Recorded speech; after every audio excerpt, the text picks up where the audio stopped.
I am told that Earth, as seen from space, is a brown, green, and white, but primarily blue, at least as first seen from the photos taken from the Apollo 17 in 1972, when it took the first photos of the Earth as shot from the moon. Now, more recent photos of the Earth, as seen from the moon, describe the Earth as being a brilliant, breathtaking, almost impossible blue. You know, I've never seen these photos, so I don't know what they look like exactly, but I'm telling you how they've been described to me, because when I was a kid, I was going blind. And when I was a kid, I remember having this really powerful association with the color blue. I remember looking up at the sky when I was a kid. So I would look not down from the earth, but up from the earth, up at that sky. And I remember this light, gauzy blue sky, and somehow I associated it with things like freedom and vastness. And I wanted to be up there in that sky, sort of flying around and sort of exploring the entire universe. And that was my first dream. So when I was in second grade and I was growing up here in Queens, New York, I remember being in my class, and there was a teacher by the name of Mrs. Horowitz. And she had just finished telling all of us that we could grow up and do and be whatever it is we wanted to be, as long as we put our minds and hearts to it. And so when she asked us, what do you want to be when you grow up? I raised my hand and I said, well, I'm going to grow up and become a pilot. And you can totally imagine everybody, right? All these kids started to snicker, and the teacher was a little speechless. She didn't quite know what to say. So she said, that's interesting, child. So it wasn't too long after that I realized that I wasn't going to become a pilot. That was a dream that had to be taken off the table. And in fact, there were going to be many dreams that were going to be taken off the table because I wouldn't be able to pursue so many things that other people could pursue. So, you know, I would say that since then, there has been many dreams that were taken off the table. And in fact, when I was growing up, there would be endless questions that I would be confronted by all kinds of people around me. So people would ask questions like, well, can she read? Will she be ever able to write? Will she be able to do science? Will she be able to do math? How is she going to get around? How is she going to do personal grooming? Will she have friends? Will she get married? Will she have kids? The questions seem to be coming from all different directions and from everywhere and anyone. And so they were endless, and I became increasingly aware. People just wouldn't let me get away with not being aware of what my limitations were, whether they were real or imagined. And so I was forced to confront these limitations. And one of the things that it taught me was that there was a gap between our dreams and our realities. Now, we often think of those as two separate things. But what I came to realize was that they weren't two separate things. They were actually two sides of the same coin. And that you couldn't have one without the other. And that really, you won't be able to achieve your dreams if you are not willing and able to learn more about your reality and identify the aspects of your reality. You know, we don't like staring at that gap between our dreams and our reality. We hate doing that. Instead, we'd rather spend our time obsessing over our dreams and trying to analyze if and whether it's possible. But I believe that that's a mistake. That we should be willing to confront the distinction between our dreams and our reality, because that's the only way that we can go further. So many times we take our dreams and we hold on to them as if they're like birthday wishes, right? We cling to them in our hearts. We're not willing to share them with other people because we're afraid that we're going to run into a Mrs. Horowitz who's going to tell us that that's not possible. And then we'll be stuck taking that dream off the table. So I'm going to ask you to do an exercise. So I hope you have something to write with. I would prefer if you write by hand because it's far more useful if you write it down physically than if you do it on a screen. But I'll take it no matter what you do. But don't just think about it in your head. Write it down, whether it be typing or whether it be on a piece of paper. So here's the first exercise. I want you to think about your dream, a problem that you truly wish you could solve. And I want you to articulate it, not up here, but write it down in 1 or 2 sentences. Have the courage to write down what is that dream that you wish you could have, that problem you want to solve. For me, the problem was I wanted to be a pilot, but I couldn't do that.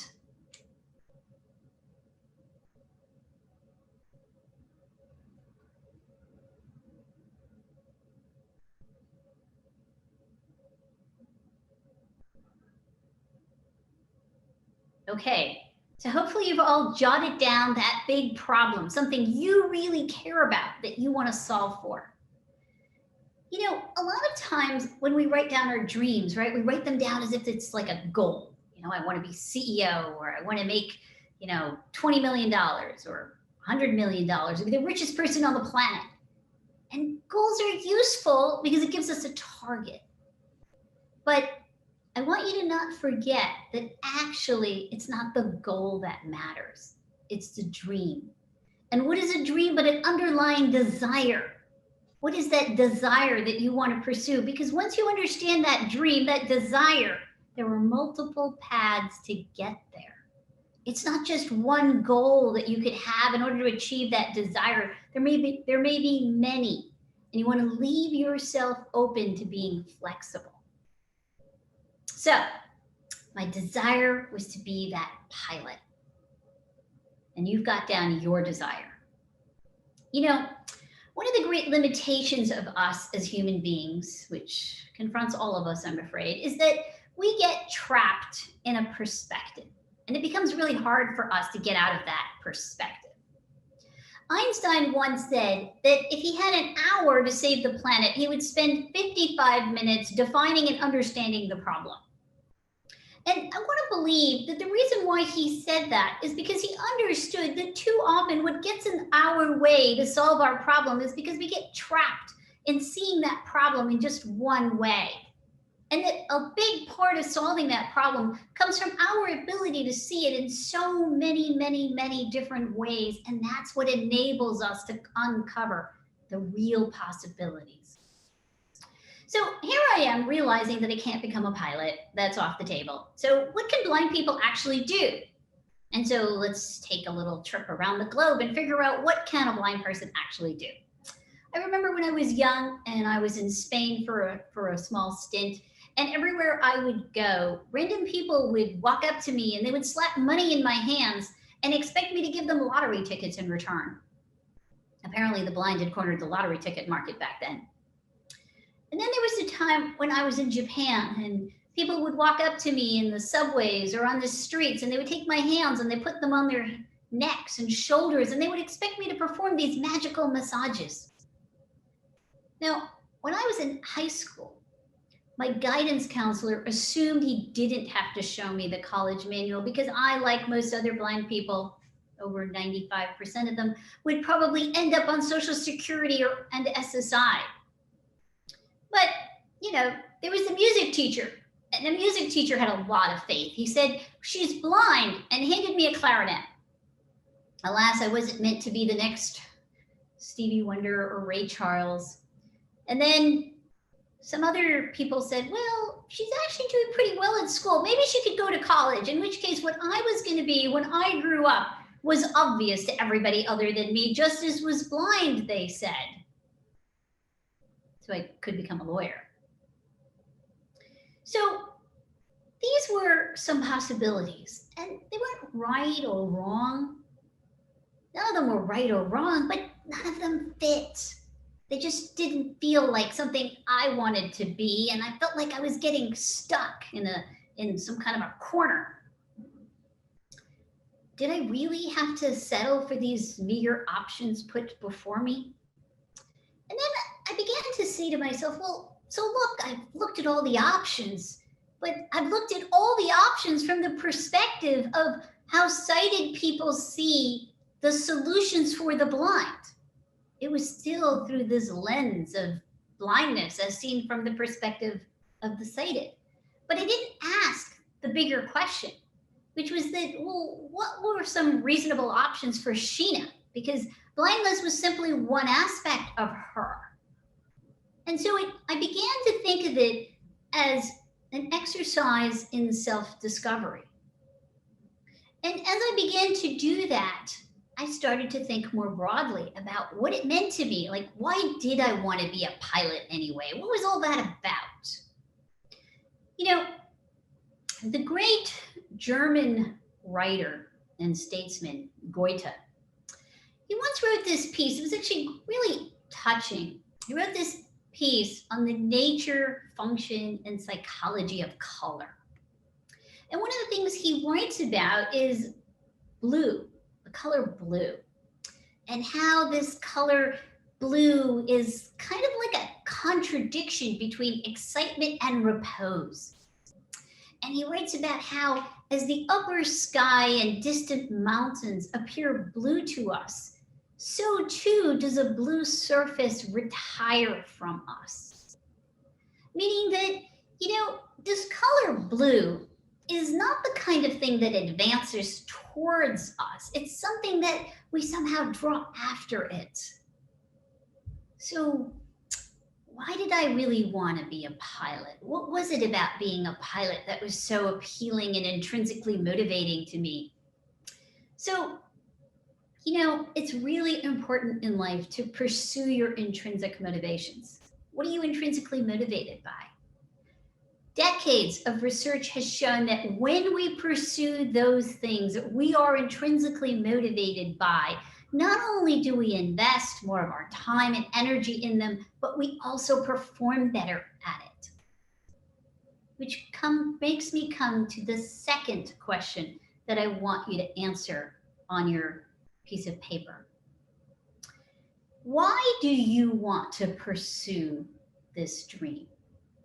Why do you want to solve this problem? I want you to write down 3 reasons. Now, when you're writing down your three reasons, let's imagine you want to save the problem of, the environment, climate change.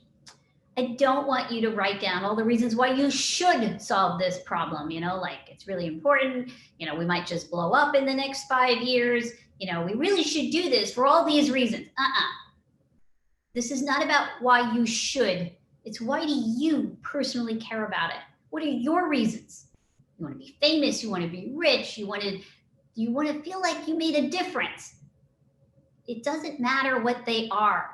Just jot down your reasons. Remember, this is for you.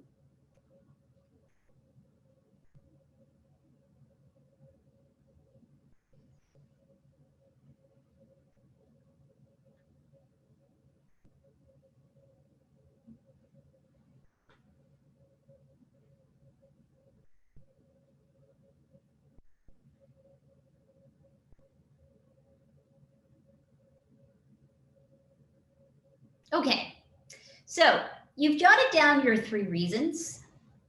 And, if you were to now say, okay, well, what are my options? If you were to tell people you have a dream and they start giving you options, and this happens a lot, right? We all know people that care about us and try to give us options. And what do we do when we're given options? We start to compare and contrast them using pros and cons. And sometimes we get really fancy about it and create these giant Excel spreadsheets where we, create an algorithm so that we can put weights to different pros and different cons, and it'll calculate which option gives us the highest expected value. And we look at that and then we're like, yeah, but I don't really want to choose that one. Why is that? And that's because when you are trying to pick an option that's meaningful to you, it's not just about identifying the option that best fulfills the function, that is the most optimal solution. It's also about the fit with your dreams, with your underlying desires. And so it's really important as you pursue your possibilities that you have in mind, if you were to fulfill this dream, if you were to fulfill this desire, how do you want that solution to feel to you? I don't know what that solution is, but how do I want it to feel? And that's why it's really important that you be clear with yourself. Why do you want that dream? What is it that you really want? So, as you know, I ended up going to the University of Pennsylvania. And I started by pursuing a degree at the Wharton School, and I ended up pursuing a dual degree in business and then also in psychology. Well, what was I really doing when I was there? I was trying to figure out what was I going to be when I grew up. And so I was told, you just have to dream and figure out what you want. And so that's what I was doing, trying to figure out what I want. And I was dreaming. I was done just looking at what blind people could do. I was going to look at what I wanted. And so I wanted to be an archaeologist. Why? Because it was so cool. You know what? I could learn about all these different cultures, and that seemed really cool to me. And then after that, I wanted to be a brain surgeon. That seemed really cool. I could cut open these brains and like kind of look inside and maybe tinker. That seemed kind of cool. And then I also thought about becoming somebody who was going to wear mini skirts and wear high heels and walk up and down the New York Stock Exchange and make these quick decisions about what was going to affect the marketplace. And so those were my dreams, and none of them were possible. And so they were all one by one taken off the table. And so, I began to realize, though, as all of these dreams one by one are getting off the table, and by the way, you too will have lots and lots of dreams every single day of your life that will be taken off the table. But here's what you realize. Two things. First, dreams come in an endless supply. Endlessly. That's what's great about us as human beings. Second, I started to ask myself, well, why did I want those things? What were my underlying desires behind being an archaeologist and a brain surgeon anyway? And that's when I stopped just looking inside of me and began to also look outside of me. That I had done whatever I could by pure self-reflection. And now I had to start looking again outside. So I pursued a degree in psychology as well as while I was an undergrad. And then I ended up going to Stanford to pursue a PhD in psychology. But what was I going to be when I grew up, when I finished this degree? And I'm reminded of a famous quote by Bob Dylan, who said, life isn't about finding yourself. It isn't about finding anything. It's about creating yourself. And so here I am on a mission to start creating myself. So right before I entered Stanford, so the summer before I went to my PhD program, I was about 22 years of age. I started to call all the graduates from the last 15 years, and I asked them, what were they doing? I knew they couldn't tell me the answer to what I could do, given all my complexities, but I could ask them what they were doing, and I could learn about their jobs and then think to myself, did it make sense for me to pursue that option?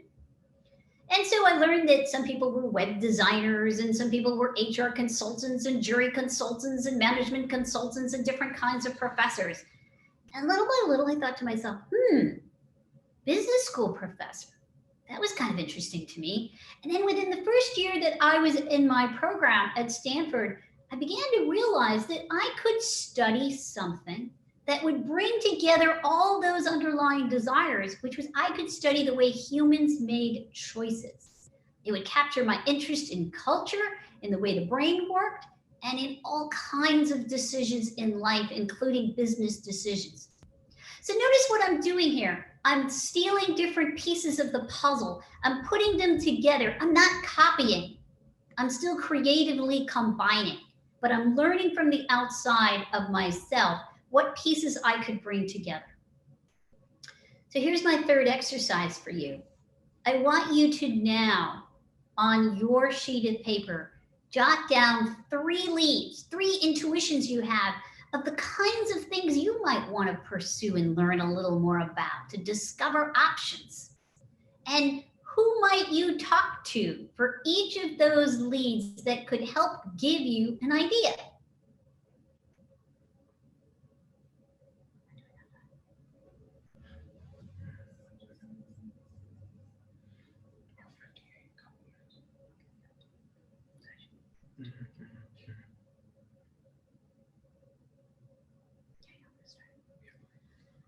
Okay, it's very important that you keep in mind who you can ask.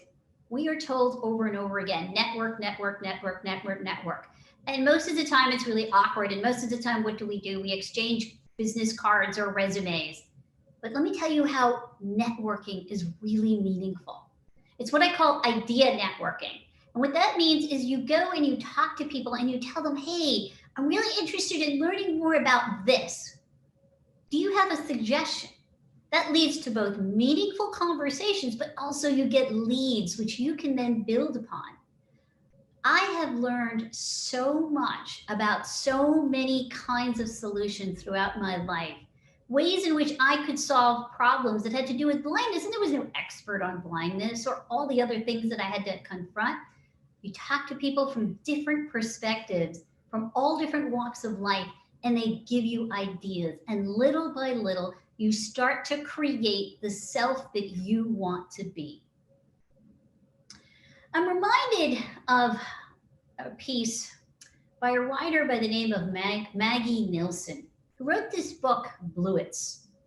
And in this book, she explores her fascination with the color blue. And so she writes 240 different essays on all the ways in which blue is just so fascinating and amazing to her. And as she goes through these 240 essays, she essentially shows us how she has literally created herself, her identity, through the color blue. And here's what I want you to do. I want each of you to go out into the world and find your blue. As the great French polymath Henri Poincaré once said, invention consists of the avoiding of the constructing of useless combinations, and consists of the constructing of useful combinations, which are an infinite minority. To invent is to discern, is to choose. So allow me to propose a corollary to you, which is to choose is to invent. The real power of choice does not come from our ability to go out into the world and simply look at all the options and see our job as merely about picking and finding. The real power of choice comes from our ability to go out into the world, look and see what's there, look at what we want, and start to create and construct those meaningful combinations. That's how we're able to go from who we are today to who we want to be tomorrow. And that's the kind of person I want you to be. Not ever be afraid to ask yourself those big questions and pursue those dreams relentlessly. And this is how we become our most beautiful and singular selves. Thank you very much.